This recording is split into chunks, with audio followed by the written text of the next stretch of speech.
Okay. Hello, everyone. I'll give folks a little bit more time to sort of settle in. Jennifer, we will be on her way in a minute. Um, but welcome everyone to the Climate Resilient Schools Coalition March Network meeting. As folks come in, you can sort of introduce yourself in the chat with your name, pronouns, school district, and let us know if this is your first Climate Resilient Schools Coalition meeting or if you are a returner. I'll go ahead and introduce myself. My name is Uzoma. My pronouns are she, they. You can also call me Zuzu. I'm a climate education fellow with Mass Audubon and the Climate Resilient Schools Coalition project manager, helping run this team and the youth cohort that we launched. And I will pass it to Sarah Ross. Hi all, Sarah Ross. She, her pronouns. I'm with Undaunted K-12, and I'm here with my dog today. Thanks for accommodating me on the phone. Nice to see you all. I'll pass it to Sarah Karp. Hi everyone, I'm also Sarah. I am a senior at Acton-Boxborough Regional High School, so very, very excited to have some folks from my own school here today. But I also work for Mass Audubon and help to run this coalition and some of our youth cohort things. Um, I will pass to Jennifer if she is here, but otherwise, Zuzu, you can take it back.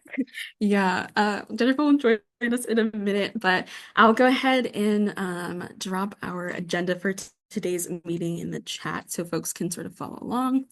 And I'm going to go ahead and share my screen so we can get started. Okay, welcome everyone. Happy March. I know it's been a while since we met, so I'm excited to see everybody's faces here. For today, we have a great meeting lined up. We're going to go over who we are, some group norms. Sarah Ross will give sort of an update on funding. I'm sure folks are curious what that's looking like in the rise of this new administration. An update on our youth cohort that we launched last year. And then we'll be hearing from the Acton-Boxborough Resource Force. I'm very excited to hear from this team, student-led, with Energy Manager Kate Crosby. And then we'll sort of talk about what's next. So Climate Resilient Schools Coalition, we bring together students, educators, school staff, and community members to advocate for meaningful, date-certain commitments to climate education and climate resilience in Massachusetts school districts, ensuring that students and communities can thrive in the face of climate change. So we sort of work to provide you all with the support and resources you need to mobilize your communities and get actionable commitments passed in your school districts. We're here to connect you with others in your district who have started work or who are interested in building a new team. We do have some very active teams, including those in our youth cohort. But if you have a question about the status of your district or you would like to be connected to someone in your district, feel free to reach out to me or Sarah Karp. We'll go ahead and drop both our emails in the chat, and they are also in the agenda. As far as group norms, we just ask that folks participate with respect, humility, and grace for others. Try to have your video/cameras on and keep your microphones muted. Share airtime, and this call will be recorded so that participants can share with their communities and go over. And I'll go ahead and pass it to Sarah Ross with some funding updates. Thanks, Suzu. So yes, there's certainly the funding landscape for especially doing some of this facilities work, so improvements to our school facilities to decarbonize, to increase energy efficiency is very much in flux, I would say, on the federal side. So we've talked in this forum before about the availability of energy tax credits to fund things like geothermal systems, also called ground source heat pumps. They also can help us defray the costs of solar, energy storage, electric school buses or electric vehicles in general, EV charging equipment. And we're seeing school districts across the country, take up this work in expectation of these dollars. We've started to see the first crop of school districts across the country receive reimbursement checks from the IRS for installing some of these eligible clean energy technologies. And the good news is that these checks have continued to flow even with the change of administration. So unlike some other grant dollars, these dollars were not subject to the new Trump administration's funding freeze that many of you may be reading about or experiencing in other parts of your life. So that's the good news, that those checks are still flowing, and those tax credits that schools are getting are not subject to any annual appropriations, meaning we don't need the new Congress to keep reaffirming that funding is available. It is law, and it is still the current law. So that's the good news. The bad news is that they're talking about changing the law. And so Republicans right now are amidst negotiations on, how to pay for an extension of Trump's tax cuts that he put through years ago. Those tax cuts create a big bill and they need a way to pay for them. So removing tax credits might be part of the way in which they pay for extending tax cuts, which would be a bummer.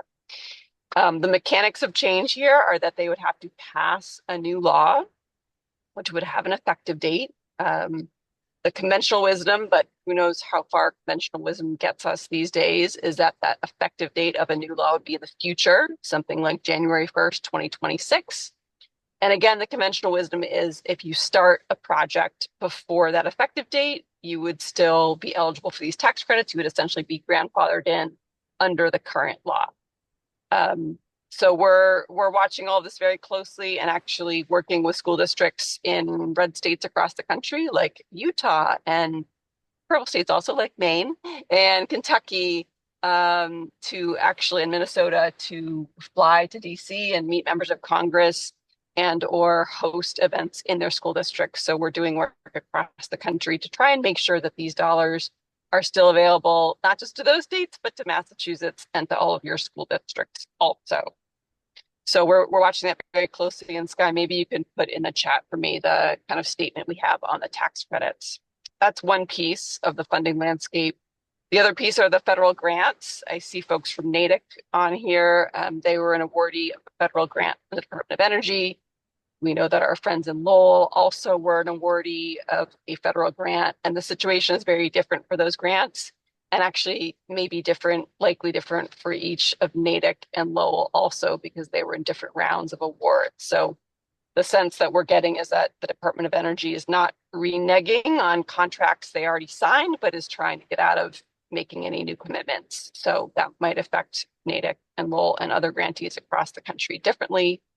In general, I would not expect to see new grant opportunities emerging from the federal government, which means we need to look a lot more to our state opportunities, which are plentiful and growing.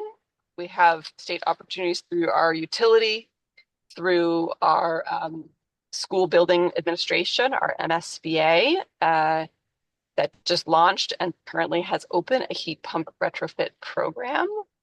So you can look out for that. And then also forthcoming this summer will be new funding through the Mass CEC, or the Mass Clean Energy Center, through something called the Green School Works program. And we can try and put some some links in the chat for those opportunities also. So positive and expansion funding on the state side, federal grants, not a great story, and federal tax credits here for now, but wait and see is my quick synopsis. How'd I do? That was great. Thank you, Sarah. So yeah, if you have any questions, Sarah Ross is clearly the expert. Thank you for that little update. Hope that folks have some clarity around that. While things may be changing a bit at the federal level, our goal is really to push this local, state level, and school district level policy so that we can exercise our hand in the place where we have the most power. And speaking of this local and state level work, if you don't already know, we launched a youth cohort towards the end of last year for Climate Resilient Schools Coalition, and this cohort consists of paid Massachusetts public high school students representing 8 districts across the state, including Lowell, Boston, Everett, Greenfield, Salem, Springfield, Revere, and Worcester. And we do have a few youth cohort members here today, so if y'all haven't already introduced yourselves in the chat with your name and school district, definitely do that and clarify that you're a youth cohort member as well. These students are working on local level climate action by building teams within their school districts to write and campaign for climate resilience and climate education commitments in the form of resolutions, policies, and more. And the focus of their climate commitments ranges from zero waste, climate curriculum, green jobs pathways, and more. Our students also embrace statewide work, so these are some pictures from this year's Massachusetts Youth Climate Coalition Lobby Day, which some of our youth cohort members were able to attend, joining students across the state to advocate for climate action legislation with their representatives and senators.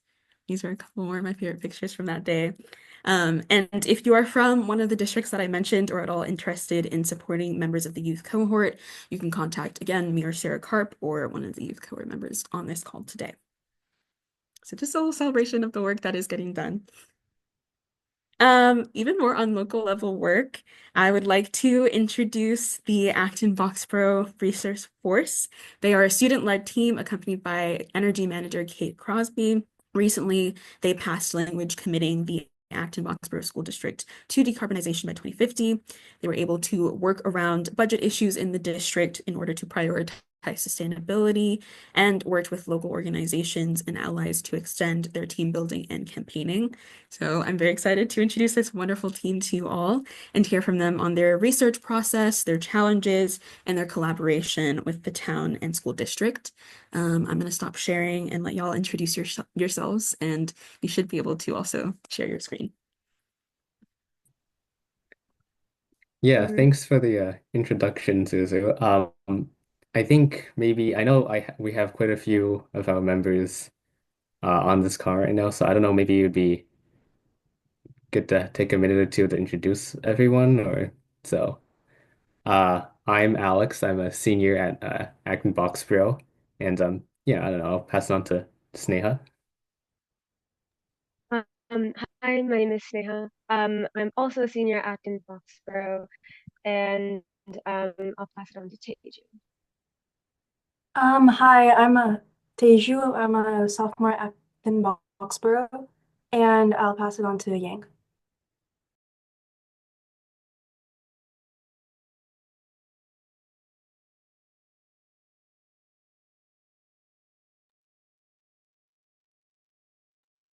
Yang, if you're trying to speak, you're muted. Just...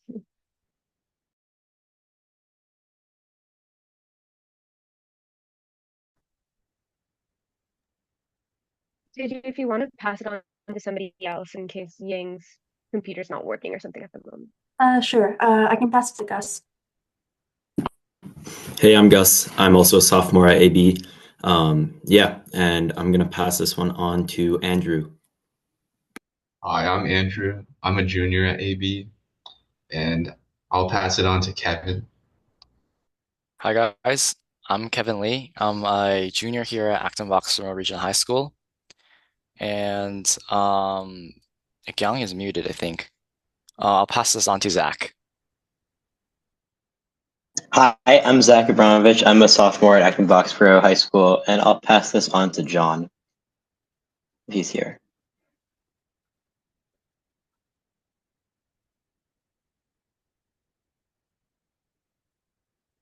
Well, John is here, so I don't know, Rohan, do you want to introduce yourself? Oh yeah, I'm Rohan and I'm a sophomore from ABRHS, and I'll pass it off to Yang because he's here now. I'm Yang. I'm a sophomore at Acton-Boxborough High School, and I'm not sure who hasn't gone yet. Mrs. Crosby, do you want to introduce yourself? Yep, you can jump in, Yang. I'm Kate Crosby, and I'm the energy manager for Acton-Boxborough and the advisor for Resource Force. Okay, cool. So we have a presentation that we'll share now. Can you see that? Is that working? Cool. Yeah, so basically like Zuzu said, we've been working for a while to get some high-level policy passed about decarbonization at a school district. We'll talk about that. We'll do a short introduction about who we are, and yeah. So I guess I mean we'll start off with, who are we? So Resource Force is a student-led environmental club at the high school, Acton-Boxborough Regional High School. And in the past few years, we've been focusing mostly on local environmental policy and climate resilience. Um, some of our recent projects have been providing some student input through a survey for the town of Acton's climate action plan that they passed in 2022. Um, we're working to raise the percentage of renewable energy in Acton's community electricity aggregation program, Acton Power Choice. And then we've also done a bit of work reaching out to people at our school through a workshop that we held during school, which we had pretty good participation in. So yeah.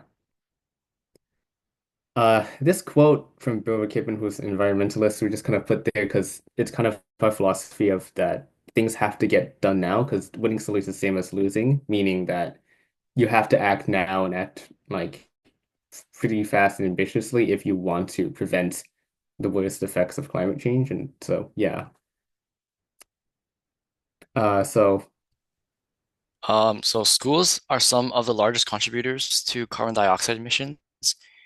And according to the 2017 Municipal Greenhouse Gas Emissions Reports, schools release more than 1,400 metric tons of carbon dioxide from electricity usage and also more than 1,800 metric tons from natural gas usage. This is a lot, and this highlights the urgency to reduce our energy usage here at schools. yeah, so this is the tw numbers from 2017. There was also a report that actually came out more recently after we started doing this project from the 2022 municipal greenhouse gas emissions, and it shows very similar things. We used this graphic because I think it really illustrates the point really well about how schools are a big part of it. But the 2022 report, and both of these reports are linked in our presentation, both show that buildings and facilities and the vehicles are by far the biggest parts of municipal greenhouse gas emissions. And that's not something that's changed in the past few years. So they both show sort of the same thing, which is that schools, which take a big chunk of that vehicle emissions and building emissions, are a big part of the town's carbon footprint.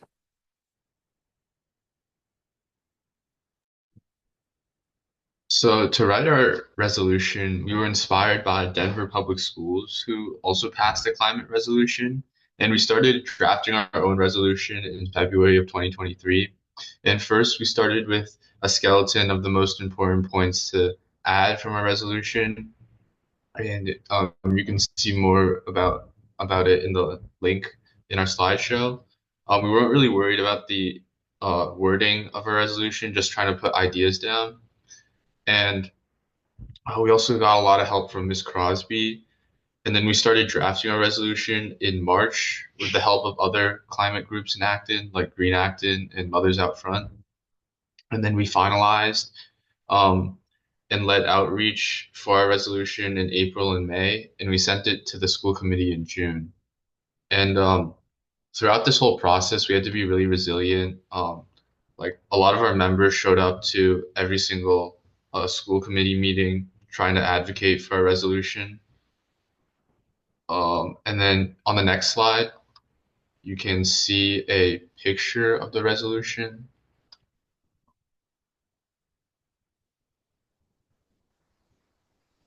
Wait, yeah, you can see a picture of the resolution here.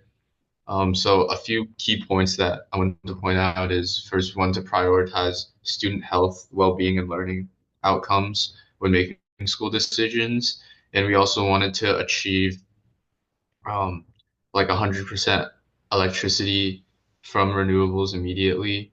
And a big one was also electrify all school buses by 2026, as well as electrifying all other vehicles and grounds equipment by 2030. And then on the next slide, you can see a list of resources that we used. And here you can see you have Denver Public Schools, some of that stuff, and some stuff from Rewiring American Undotted K-12. Um, and then some other resources. There's this one of the big ones that we used was from the New Buildings Institute. They have a template for like a climate resolution that we base ours like on heavily, which is super useful. And then of course the two greenhouse gas inventory reports at the bottom there too. So we didn't use all of these extensively, but we think these are very good resources if you want to get a start on something similar as like a starting point. So yeah. So, why should we write a resolution? So, our situation was that the district and town are separate. Our district does not only incorporate Acton, but also incorporates the neighboring town of Boxborough. This means that policy adopted by Acton may not always necessarily be adopted by Boxborough.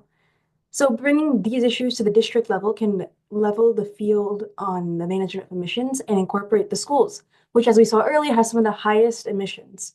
We also want to aim to lead by example. By doing this, we can encourage other districts to take similar action and to promote more sustainability throughout the area. Along with this, we want to make the original policy more actionable and make sure there are more steps to be taken to reach our goal.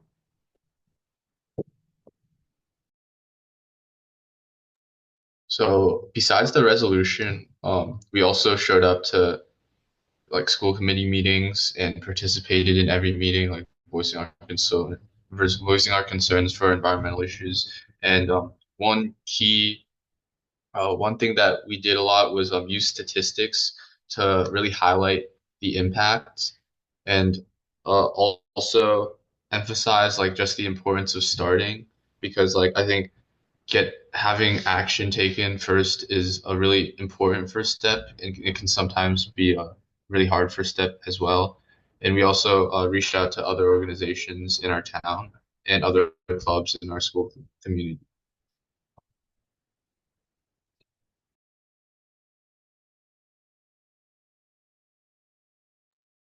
So, we've engaged with the Climate Leaders Program, which is a state-run program that encourages sustainability and climate action. This is a program that provides these resources listed, such as to help municipalities reduce emissions and maximizing the efficiency of buildings and transportation. But this lacked the following that we wanted in our resolution, such as language addressing electrification of school vehicles and annual progress reports, which we thought was very important. So then we opened the sustainability policy was open for revision, and that gave us a chance to add more stuff that we wanted to the policy. And in turn, we showed up to many school committee meetings and communicated with other organizations for this. And one thing that I just want to clarify, because I don't know if it really reads too well in the presentation, is that the school committee sort of shifted from the uh, passing a climate resolution to they saw this opportunity to join the Climate Leaders Communities program that the state was running. And so basically the town of Acton was applying for that, and the district was cooperating with them and helping with this application. And so we decided to like jump with them and go for this because it seemed like a great opportunity, the district actually doing something. And so we kind of shifted from getting our own climate resolution passed to helping the advocating for the district to join the climate leaders program instead.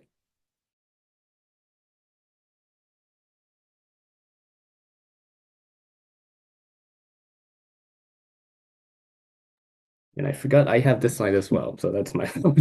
Um, this is the old sustainability policy that Acton-Boxborough had. It was passed in 2017, and our biggest sort of issue with it is that while everything that it said on it is like great, it was sort of very vague in terms of it didn't have sort of specific dates, specific like in any like well anything specific really, and it didn't have anything talking about that they're gonna actually like the language is very sort of passive. Like in the first bullet point, the district will seek out opportunities for energy conservation. There's nothing saying like you're going to take an actionable step. And then the second thing that we had a big problem with is that there's nothing specifically about decarbonization. Um, a lot of these things sort of imply it like an energy conservation section, but we wanted to really put in language that explicitly committed the district to doing these things like decarbonizing, electrification, and all that stuff. Our past sustainability policy was great, but as Alex said, it was not really specific enough, and so it wasn't enforced to its full extent by others. So in our updated sustainability policy, we set a time goal to conserve energy and achieve decarbonization by 2050. And also, we are asking for annual reports that will make progress publicly available for everybody. And our policy also emphasizes creating a healthy and safe environment for students, educating on sustainability, using more energy efficient and environmentally friendly resources, and finally, encouraging local products. And down at the bottom, we have a link that will take you to our policy page.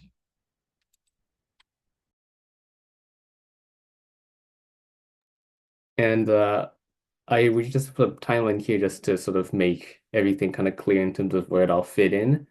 And you can also see sort of how long this entire project has taken and sort of how it's transformed over time. Um, we kind of started this in sort of fall of 2022. We had just finished another big project, which was advocating for the increase of renewables and acting power choice, and we were sort of doing a bit of research into what we wanted to do next. Um, we didn't really start writing a resolution until February the next year. In that interim, we had done other things because our town actually um, recently opened a new elementary school that is complete net zero and has this really cool geothermal system as well. And we were sort of touring that and learning about that. But we started writing the resolution in 2023 February, and we worked on it and researched about it and like discussed it for the next couple months before we finished it and sent it to the school committee uh, in June of 2023. Um, and then at this point, like a lot of towns in Massachusetts, there were some financial struggles in terms of like the budget and sort of money being tight with our school. And so from sort of 2023 into 2024, the school committee was very focused on resolving that issue, obviously. Um, so we didn't get as much attention on our advocacy and our resolution as we might have wanted to, but something we did do, as we already mentioned, is that we showed up to school committee meetings constantly and just sort of always reminded them that we were there from September to May, and just so they never forgot that we weren't going away and that we're going to keep advocating for this until they do something. Um, Something that we did get the opportunity to do was sort of shift to joining the Climate Leaders Program, which is something that we help with. We advocated the school committee district to do, and they finally acted on and did some stuff on that in June 2024.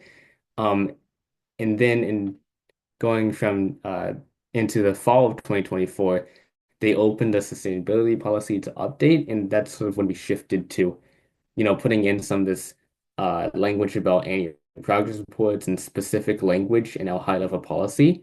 And that, thankfully, was passed about 2 months ago, I think January 16th, of this year. And so that's kind of where we stand now.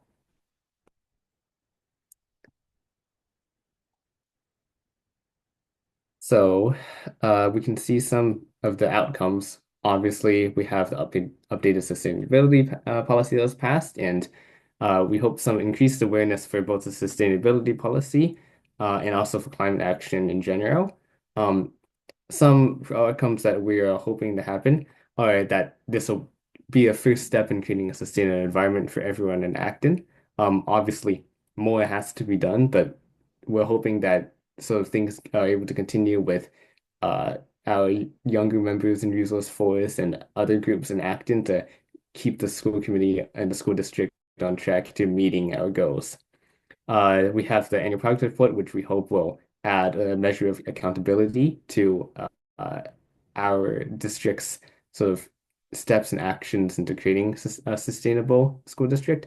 And hopefully, in time we'll be able to replace our vehicles and with electric vehicles and use full renewables for our energy systems.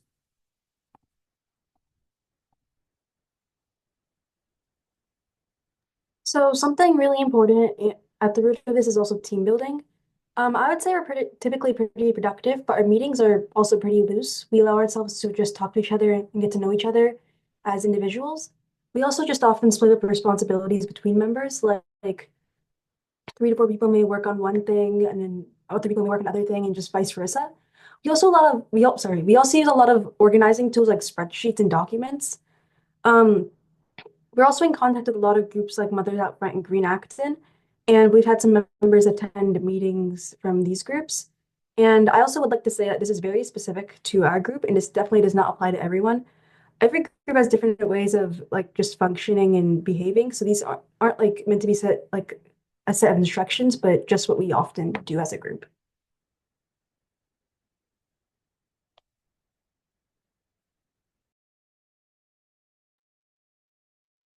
And yeah, coming up with this sustainability policy was not a straightforward path, and we ran into many challenges.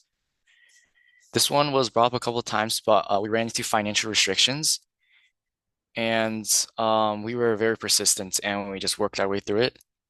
Second, many of us had conflicting schedules, and so we had to work in a very organized manner. And finally, it was a challenge to obtain the proper knowledge, information to propose a solution. So we just used all resources available. We had some very helpful staff, and we were very open to new opinions and perspectives along the way.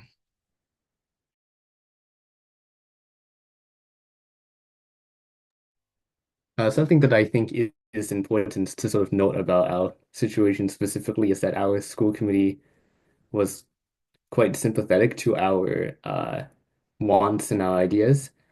The biggest hurdle for us was honestly our budget situation.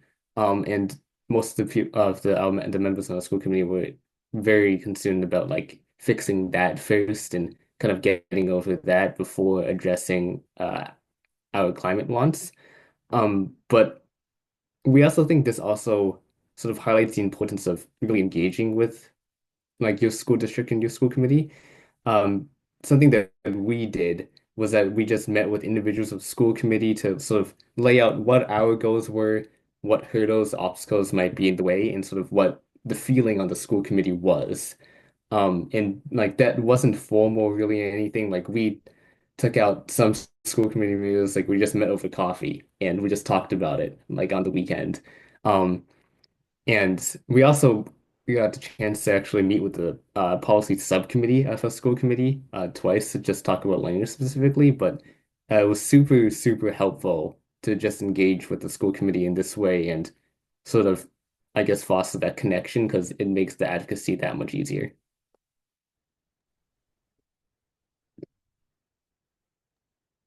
So for what's next, we have a variety of invasive species in Acton and Boxborough, especially um, different types of plants that are invasive to our area.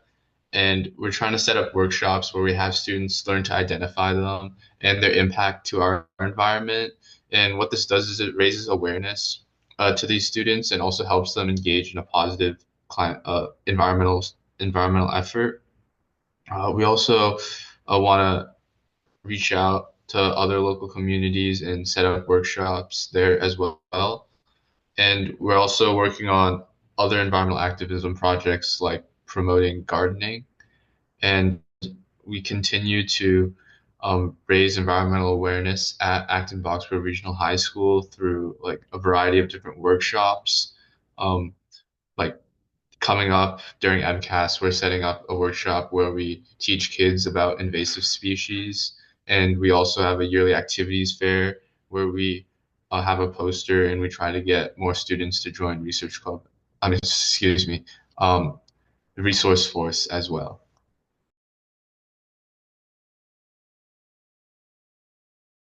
Yeah, and that's it. Here's some context. My contact, Snehira is contacted, and Kate Crosby is contact if you ever want to email us any questions or anything like that.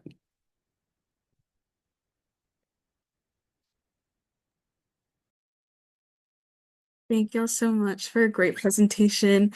I'll let folks sort of ask any questions in the chat, or you can unmute yourselves and talk more with this amazing team. Thank you. This is Tina Grusowski. I live in Hudson. I used to live for 25 years in Acton. And great presentation, students. That was great. And I'm really excited for you for what you're doing there. I'd be glad to help sponsor a workshop if you wanted to coordinate with the Hudson High School. So I'll put my email in the chat. But I'm curious how you organized yourself from the very beginning. How did you get started on this project? Are you an environmental club, or how did this get started? We are an environmental club. I think from the beginning, we were very focused on policy within the town. That included the town of Acton. We, as Alex mentioned before in the presentation, we were originally focused on trying to increase and successfully increasing the renewable energy in the town's bulk electricity program. And that kind of turned our eyes to saying there's a lot of policy for the town of Acton about electrification and decarbonization, but we don't see that within the district. And again, as in the presentation, because the district and the town are two separate entities, we really wanted to make an impact on the district. So that kind of organized in the idea of a resolution when we saw that Denver public schools had done that.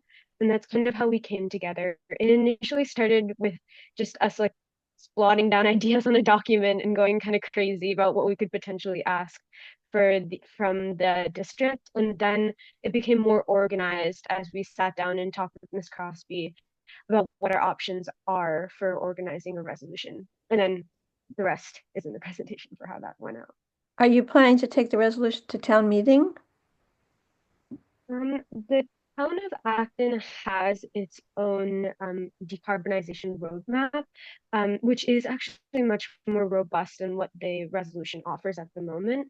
So they already have quite extensive policy that's going towards decarbonization and electrification. Not saying that we can't improve, but yes, that they already have things in place. Okay, thank you.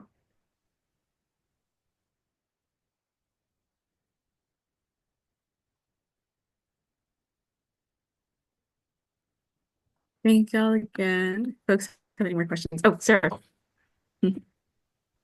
Thank you guys. This was so awesome and inspiring. It's really exciting to see, and congratulations on just like the smart pivoting. We've talked in this forum before about like finding your foothold, and so you guys recognizing the opportunity to pivot with climate leaders and the opportunity to revise the sustainability policy, I think is a great example of like being nimble, reading the room, reading the situation, and pivoting. So congratulations on all that great work, and your presentation was wonderful. My question is around dates, because you guys brought that up, I think, totally smartly, that like specificity around dates is an important part of these resolutions actually, achieving the change that you all want to see. I'm presuming that the 2050 date is, harkening back to our state kind of climate law. And I'm wondering about if there was any conversation around intermediate dates, because 2050 is still kind of far away.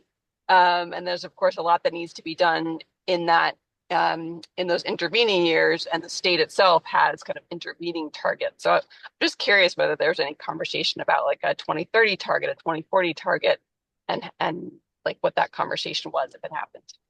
Thanks.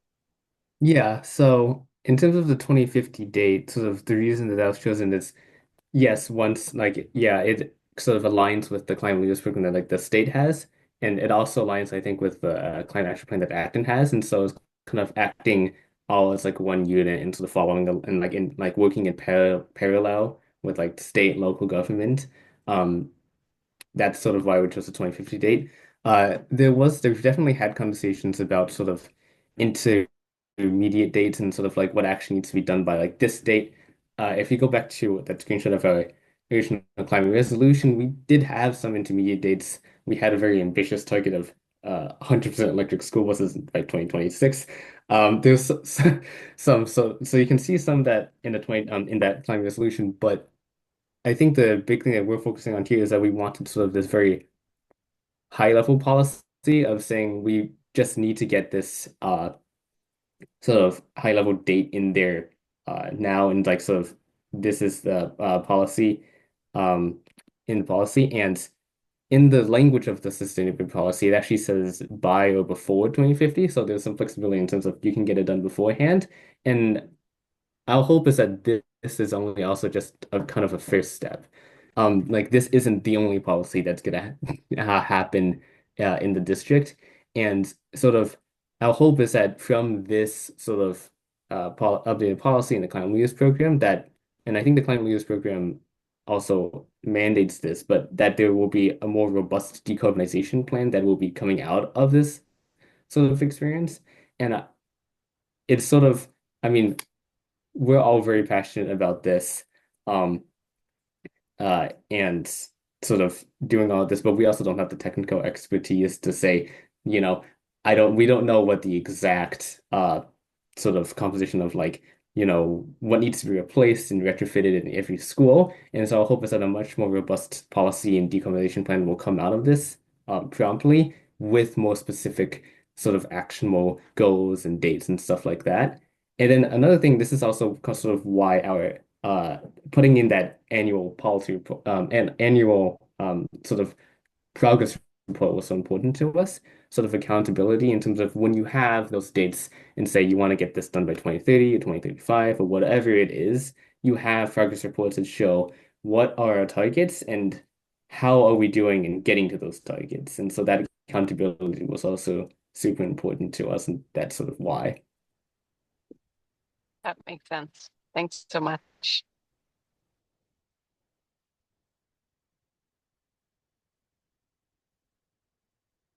Yeah, Brittany. Hello, thank you. We have a question over here at my house about any advice that you have for students starting to do this work with, let's be really kind and call it an uninformed school board and administration on these issues. So what advice could you give someone just starting out on this process? I guess the biggest thing is be okay with them shutting you down a couple of times, especially maybe shutting down is a little harsh, but in the sense that you're gonna have to show up a couple of times before they realize that what you're talking about, it really matters to you first. And as you slowly get their attention, that's when they're gonna start realizing that it should matter to them too. I think the biggest thing that Resource Force realized was that no matter how small of a push you give to whatever policymaking entity that you're speaking to, that's still an impact that you make. Um, I think when the resolution didn't pass through because of XYZ factors that we mentioned in the presentation, it was a little disappointing at first, but as Sarah said, when you can kind of look around and see that there are other places where you can put your feet down, especially in circumstances where maybe the thing that you were advocating for wasn't successful, that makes it a lot easier to be able to push for it. And also, I think when I was first joining Resource Force, everybody around me was so much more knowledgeable about the things that we were talking about, especially about like the grid in Acton and things like that. Like I'd never heard of that before. And I think it's just being open to learning more as you go, even if it's from the people who are being a little bit difficult about hearing your opinion, because sometimes they come from a place that you might not understand. And once you do, you can advocate for your policy in a much better light. I hope that answers your question. I have a bit to add to that actually. I think, I mean, for us, like the biggest thing is just like email them, honestly. Like ask like, hey, we want to do this. Can we talk about it? Can we like discuss this? Is this like a possibility? Stuff like that. Um, because ultimately the students at your school are the main constituents of the school committee in the school district. Those are the people that the schools should serve. And your opinion should be one of the biggest voices in their decisions because you're the people the students are the ones who are affected by decisions, and students are the ones who should be uplifted by the school committee and the school district. And so that sort of individual sort of we talked about in meetings we had with individual school committees that engagement is super important. I know our school committee at Acton-Boxborough, something they've been trying to do more of is to have more engagement from the students because those are the people that they should be listening to. And so one of the biggest things is just like contact them, talk to them, see what obstacles there are, like, see if you can if like they have this like if they have an opposite opinion, can you sort of resolve that, see where they're standing, and just having that engagement is super important. Sorry to add a little bit more to this response, but Alex's words actually do ring a bell to me in the sense that Miss Crosby talked about this with us before, which is that don't undermine the power that students have. Um, a lot of our conversations revolved around, is the wording or the demands we have too much? And that's not for a student to decide, that's for the entity that they're talking to decide. So if you're going to go and ask for 100% electricity, like renewable electricity from your board, then ask that. You don't have to have any reservations towards that at all. And that in the end, students have an extremely powerful voice, as Alex said, and don't, from the beginning, don't put yourself down because you feel like you're unheard, because you're being heard, whether you realize it or not. But yeah. Wonderful. Thank you.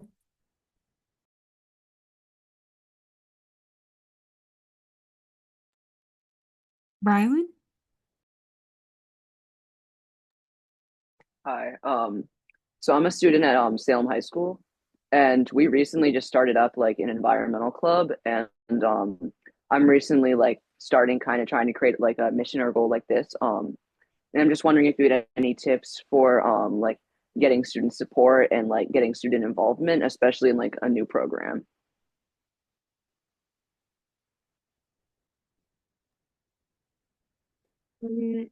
Alex, I think you can speak more to this too, but me and Alex, when a lot of our seniors left in our freshman year, um, we struggled a lot exactly on that aspect of getting people to join because a lot of us were introverts in Resource Force. So standing up and talking to people was like, oh my gosh, are they like, I had to say hi to them. So when we started in the activities fair, a lot of it was getting the attention of people we already knew. That included like half of the trumpet section of our marching band. Um, and so a lot of it is about reaching out to your friends first, because they're going to be the ones who are actually going to sit down and listen to you. And then you start to be able to branch out into people who you may not know that are also interested in what you're interested in. And I guess another thing was that I don't know if your high school does an activities fair or something of the sort in which they introduce clubs or anything like that, but Acton-Boxborough does have something like that. And um, in that, it's a lot about making your message very clear. Sometimes environmental clubs like Resource Works, for example, the name itself isn't self-explanatory. So when you make your 5 minute like elevator pitch to people, you want to be super clear and engaging in the things that you do and the goals that you have. Alex has struggled with this a little bit, but um, after a couple of trial and error and just getting ourselves out there, we've actually become a lot better at it. So I feel like having a 5 minute elevator pitch that you give to basically anybody you meet, your friends, etc., is probably the biggest thing that you can offer to the people around you to get them to join. Awesome. Thank you. Yeah, adding on to that, I recently joined like Resource Force too, so like I also brought a friend, and I think that like really helps like people stay motivated. So like I think like telling your friends, and hopefully they can tell their friends as well. And also like maybe just like if you have like a bulletin board at your school advertising clubs there, or if you have like an activities fair, it's also a great place to advertise your club, and hopefully try to get more people to join. And Thank you. Miss, do you want to go first, Mr. Crosby? Or Sure. Just thank you, Alex. Yeah, I just had Rylan is really great to hear from you, and you keep going. It's great that you're working on this at Salem. If you, there's three addresses at the end of the slideshow, and if you write to us, we can, because two of those addresses are people who are going to graduate in like very soon. Rylan, are you what grade are you in, if I I'm a may ask? junior. Super. So if you write to us, and we can tie you in with some of the other people in the club that are going to be around next year. And I think my thought over time is you don't need a big group, because as you evolve some kind of a project, people will be drawn in for the project. So don't worry about, like, if you have even three people, and then you're going to need some adults who's helpful to you, either at the school or from outside the school, who could be an advisor, like to give you standing inside the school structure. Do you have an environmental science at Salem? Yeah, we do have an AP Environmental Science class, and we have like two or so electives for environmental science. I mean, we Cool. kind of have like So, a core group of probably around um, three or four in the environmental club right now, but it's kind of like we have reached about 10 people who've been coming occasionally to meetings. super. That's plenty for you to take this on. I think the thing that these guys have done that's been so momentous is to focus on policy, which is not an easy place to focus for anybody, but it's a critical place to focus, and it's powerful. So happy to talk more with you about it. Awesome. I And really appreciate that. yeah, and this really, the membership and resource force has waxed and waned over the years. And when there's a project, it tends to draw people in. I see people nodding, and like literally half the group this year is, and last year and this year is the trumpet section from the band. It's So, my fault. there are funny channels, student engagement travels through funny channels. So, would love to talk to you more. Yeah, I would as well. Thank you very much. And then I have just one small thing is that if you want to raise more awareness, something that we've done, and I think something that has been was done, I think before my time. I think when my brother was in the club, he did this, but just like um asking some of your science teachers if you can take 5 minutes of the time to like do a short presentation. That's something that we've done to get some engagements just because I mean there's a lot of science stuff that is involved with climate change. And so just asking teachers like, hey, I have this thing I kind of I'm passionate about. Can I take 5 minutes of your time at the beginning of class to kind of talk about it? And that's always a great way to get yourself out there as well. But thank you. I have time for one or two more questions. I'll pass it to Megan. Hi, so I'm Megan. This is super exciting what you guys are basically doing. I'm also trying to do at MIT in the greater Boston area along universities.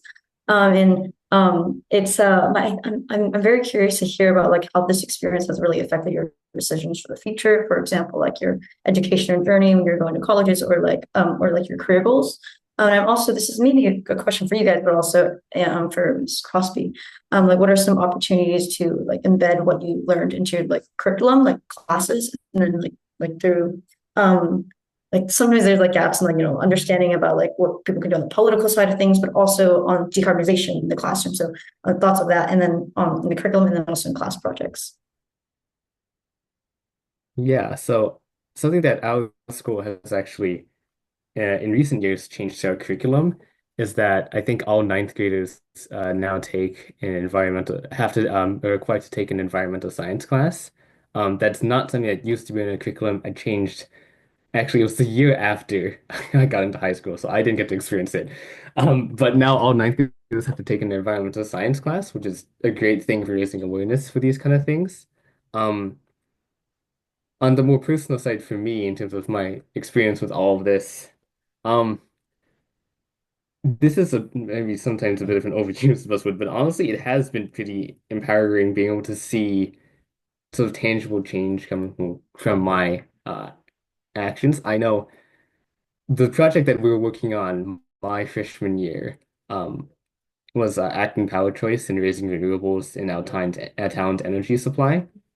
Um, I was pretty when I first joined Useless Force, I was not like a big participator. I was kind of shy. But at the end of the year, when we were sitting at a town select board meeting, seeing all five of the select board members vote in favor of raising the renewables in our town energy supply, I like could not wipe that smile off of my face. Um, it was pretty cool. And for me, I think that's sort of just increased my interest in sort of looking at climate from like a policy level because local solutions matter a lot, but there's also something to be said about how important sort of a systematic, high level sort of policy and governmental solution is. And I know that's something that I'm interested in at least keeping somewhat part of my life in terms of going off to college because I'm graduating in 3 months. Um, and just kind of, keeping up with what's happening with sort of climate technology, climate policy, and yeah, I just want to keep that as part of my life.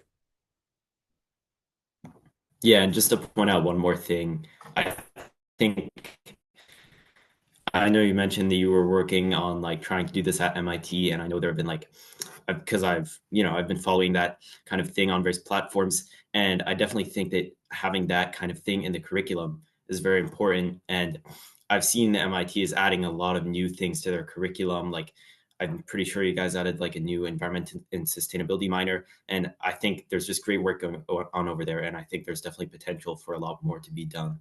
So I just like what you're doing. I'm just going to jump in. I see this comment from that Lisa added to the chat, and she's talking about in Salem, Ryland, Jeff Cohen on the city council, and Neil Duffy, who's the sustainability director. And I'm just going to take this minute for a shout out to Mothers Out Front in Acton. There are a couple of people here who joined the call, and also Green Acton. So there's two groups in Acton that are citizens working on climate action, and they've been a huge support for Resource Force. So that student voice is essential and powerful. And if you can get adult allies, those roles combined makes for something really powerful. So Rylan, I would definitely make sure you're, checking out who else is out there in Salem, because they can really support you. Thank you very much. Yeah. Also, I did want to point out that we are super good about replying to emails, like in general. Sometimes we slip up, but we are almost like on top of emails. So if you do have questions, please do reach out because we talk a lot and for a really long time. So sometimes your questions might not be able to come. So like please email all three of us in an email, or one of us too. Alex and I unfortunately are graduating in 3 months, so we will not be really available by those specific emails. But if you get in contact with us in the next 3 months, we may or may not, if we are able to make a lasting connection, also give our personal emails. But I just wanted to say that before I lose the chance to.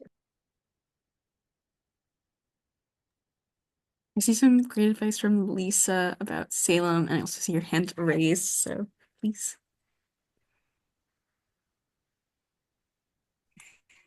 Oh, hi, were you just calling on me?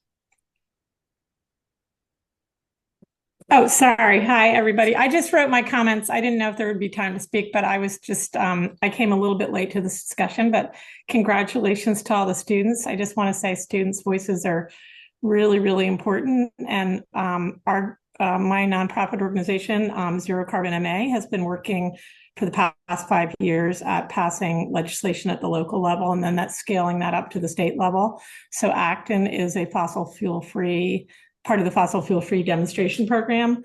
Salem passed a home rule petition to participate, but there weren't enough spaces and they withdrew their application, but they did pass a specialized code. So I think that working with your local legislators, whether they be town meeting members or select board members, or in the case of Salem, which is the city's, your city councilors, is really fantastic. And I would also be happy to talk to anybody if you contact me through my email, because students in Brookline, which is where we started 5 years ago, were extremely influential in passing the first fossil fuel free mandate in Massachusetts, on the East Coast, in fact, in a cold weather climate, and the first in the country. And that has spread to a movement that has led to legislation at the state level, and we've just introduced more legislation at the state level, and we would love more student support in various communities, and having you advocate and speak to your elected representatives, which is where the sausage is made. The sausage is made in the state house with your elected representative and senators. So it's great to be able to start talking to them, start talking to your elected officials, and make sure they hear your voices and vote the way you want them to vote. Thank you. Thank you, Lisa. Thank you for that great advice and plug. And thank you guys again for this amazing presentation. As you can see, you can contact members of this team with your questions, follow up. Thank you guys once again. I know it's 5, so if folks have to jump, that's okay. I do just want to plug our next network meeting Thursday, May 8th from 4 to 5 p.m. on Zoom. You can register here. I just put the link in the chat and I'll also put in the agenda. But I think there will be some events happening a little bit before that. I'll pass it over to Sky really quick.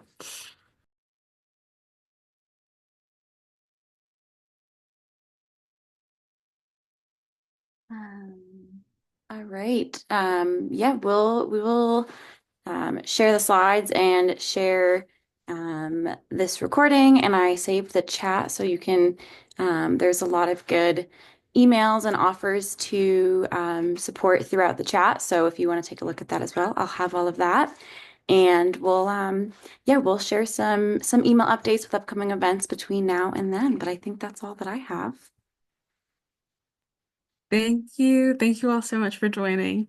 See you next time. Thank you all. Bye. Thank you, Suzu. Thank you, everybody. Thank you. Thank you. you.